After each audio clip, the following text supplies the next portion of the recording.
Hello, and welcome back to day 33 of the 45-day challenge. I'm Lauralouise Blatt, and today we're going to continue talking about the art of fulfillment and really taking it to the next level, because it really is about the state of you and how you manage that state to stay in that optimal peak state and really get your fulfillment out of life. So we talked a little bit about the suffering state versus a beautiful state yesterday. And a suffering state is all those negative emotions: fear, anxiety, overwhelm, anger, depression, and anything that is a negative word is really a suffering state, because when we're in that place, we are in a negative state. And that's never going to help you feel fulfilled, and it's never going to bring you the kind of joy that you want. And it's actually a really bad place to solve any problems from as well. So how do we get to that beautiful state and stay there?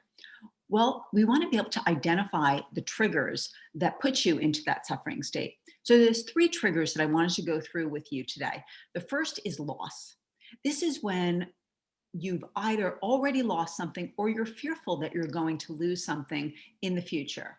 That could be love, it could be money, it could be a client, it could be an opportunity, perhaps your reputation, you think something's on the line, or just the relationships that you have. Anytime that you think you're going to lose something, it causes you to be in this negative state. And that is a perception.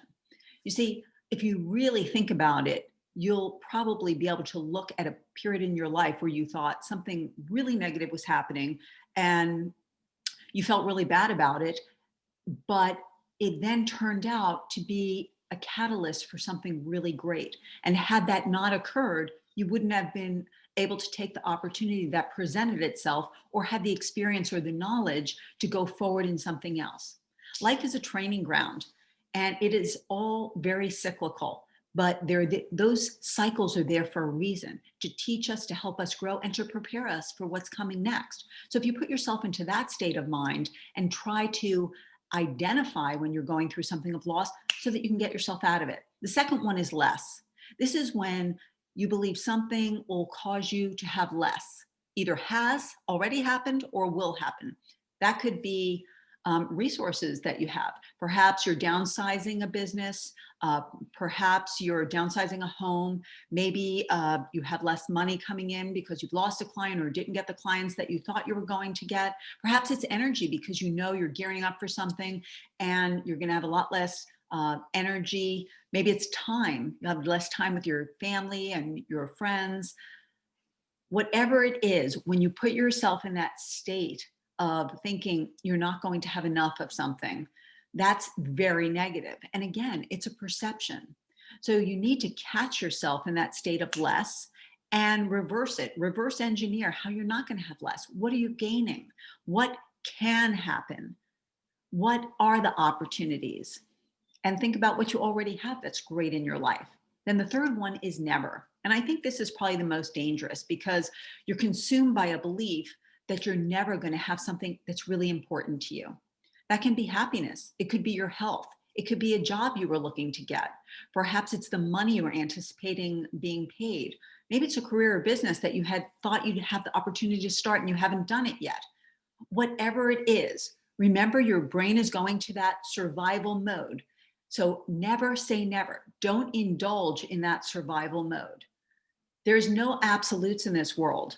And there is no such thing as never in your life. You don't know what the future holds. And there are so many things that can occur on the back of negative things happening in your life that need to happen to make room for some new stuff to come in, right? I love that saying, when God closes a door, he opens a window somewhere. Well, whether you believe or you have faith or not, I do believe that happens in life. I do believe that when you think things are at their worst, they always say it's darkest before the dawn.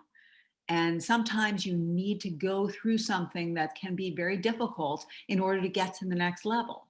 So take never out of your lexicon. Just eradicate that word. You know, if you want to take an island, you've got to burn the boats. You've got to decide to be 100% responsible for your state of mind. And that's being able to identify those triggers right away so that you can step in and think about what a beautiful state is. What is beautiful about your life? What is incredible? What are all those things you can laugh about? People that you could support today that love you no matter what. The greatness in your life is there if you look for it, just like the problems are there if you look for it. Now, beware the monster. And this is for everybody because we're all going to get in that negative state and want to get out of it.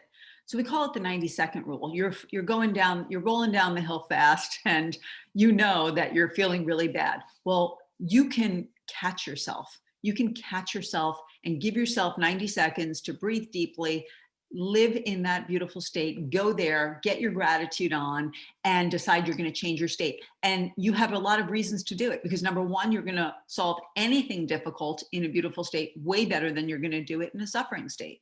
So you can give yourself a little leverage there. You're also just going to realize that you have it better than most people on this planet, Earth, that we live on. So if you're starting to suffer, catch yourself. Identify the trigger and then redirect it towards a great, beautiful state. This is a discipline. It's not something that you're just going to get on the first go. But if you train yourself to do this on a regular basis, you will get there. And managing the state of you is critically important. So I'm wishing you a lot of luck on this today.